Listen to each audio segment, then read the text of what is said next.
A doctor can estimate how many years you have left just by watching you sit down on the floor and stand back up. No blood test, no machine, 10 seconds, and you can take this test right now from where you're sitting. Your first movement to improve your score is less than 4 minutes away, and the third one will make you feel steadier by the end of the day. But first, let's find your number. For years, we were told the secret to a long life was simple. Walk more, watch your weight, check your blood pressure, all good things. But none of them measure the one thing that actually predicts how well you'll age, how easily your whole body moves as one. In 2012, researchers publishing in the European Journal of Preventive Cardiology followed more than 2,000 adults aged 51 to 80. They gave each person one simple challenge: sit down on the floor and stand back up, using as little support as possible. They called it the sitting rising test, and they scored it out of 10. What they found was striking. People who scored 3 or lower were nearly 6 times more likely to die within the next 6 years than those who scored 8 or higher. 6 times from a 10-second test. No treadmill, no lab. Why does it work so well? Because lowering to the floor and rising back up uses everything at once. Leg strength, hip flexibility, balance, and coordination all in one motion. Walking trains only a small slice of that. You can walk 10,000 steps a day and still fail this test because walking never asks your body to lower itself all the way to the ground and lift back up under control. And that ability matters more than almost anything after 60. Think about it. The day you can no longer get down to the floor and back up on your own is the day a simple stumble becomes a broken hip. And a broken hip is one of the fastest paths to losing your independence for good. This test is not really about the floor. It is a quiet measure of whether your body can still take care of itself. That is what stands between you and that day on the ground. And the good news is, you have far more control over it than anyone told you. So let's find your score.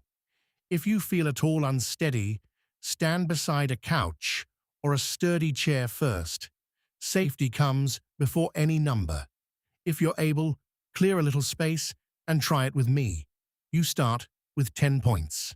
From standing, cross one foot in front of the other and lower yourself down to sitting on the floor. Slowly, under control. Then rise back up the same way. Here is the scoring. Every time you use a hand, a forearm, a knee, or the side of your leg for support, going down or coming up, subtract 1 point. If you wobble badly or lose your balance, subtract half a point. Go ahead, take your time. Down and up. How many points did you keep? Let me tell you what the researchers found each range means. But stay with me, because the number is not a verdict, it is a starting line. If you scored 8, 9, or 10, your body is aging beautifully. Your job is to protect what you have. If you landed between 4 and 7, you are right where most people over 60 are. Some strength or flexibility has slipped, and it is very much within reach to win it back. And if you scored 3 or lower, please don't be discouraged. This is simply the clearest possible sign that today is the day to start, and the movements I'm about to show you were built exactly for you. Because here is what truly matters. Whatever your score is today, it can climb. The researchers were clear. This is trainable, and that is exactly what these next 3 movements are for. Each one rebuilds a piece of what the test measures. Movement 1. The sit to stand. This rebuilds the leg strength that lifts you off the floor and out of any chair without your hands. Sit toward the front of a sturdy chair, feet flat, about shoulder width apart. Cross your arms over your chest. Leaning your chest slightly forward over your toes, stand up, slowly, without using your hands. Then lower yourself back down, just as slowly, taking 3 full seconds on the way down. That slow lowering is the secret. It is where the strength is built. The common mistake is dropping into the chair. Don't fall into it. Control it all the way down. Do 10 of these. If standing without hands is too hard today, start from a higher, firmer surface or rest one fingertip on a table. Over 2 weeks, that fingertip becomes nothing. Inside your body, you are waking up the big muscles at the front of your thighs and your glutes, the same muscles we trained in our video on dead glutes after 60. These are the muscles that lower you safely and lift you back up. Movement 2, the supported floor transfer.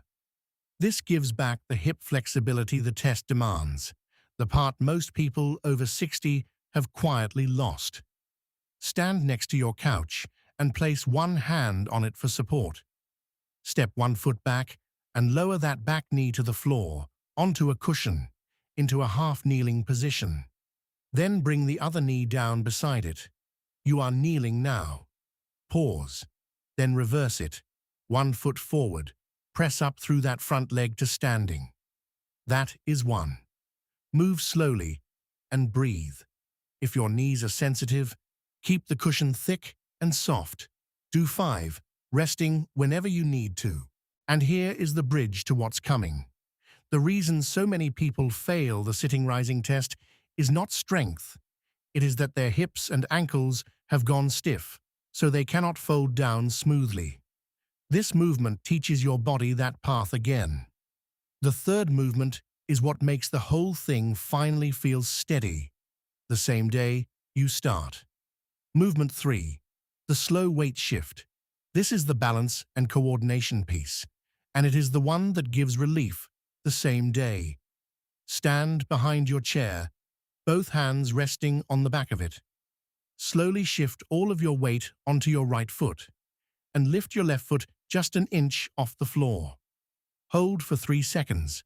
Set it down. Now shift onto the left. Lift the right. 3 seconds. The goal is not height, it is control. You are teaching your nervous system to trust one leg at a time, which is exactly what it must do in the split second when you lower toward the floor or catch yourself from a stumble. Do 8 slow shifts on each side. As you improve, let your fingertips rest lighter on the chair until one day the chair is only there for reassurance. This is coordination, the 4th ingredient the test measures, and the one that walking never trains. And here is your 5-second daily habit. No extra time required. Every single time you get up from a chair today, pause halfway, hold for 1 second, and rise the rest of the way without your hands. Just that. Do it 30 times through the day, and you are training for the test every time you stand. Within 2 weeks, you will feel the difference in your legs.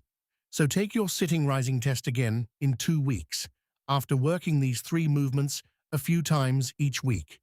Watch your number climb. That is your body growing younger where it counts most. If this helped you understand your body a little better, subscribe. We post real, science-backed guidance for staying strong after 60 twice a week. And if you haven't seen it yet, watch our video on why your glutes may already be asleep after 60. Those are the very muscles that lift you off the floor, and waking them up will raise your score faster than almost anything else. Take good care of yourself, and I'll see you in the next one.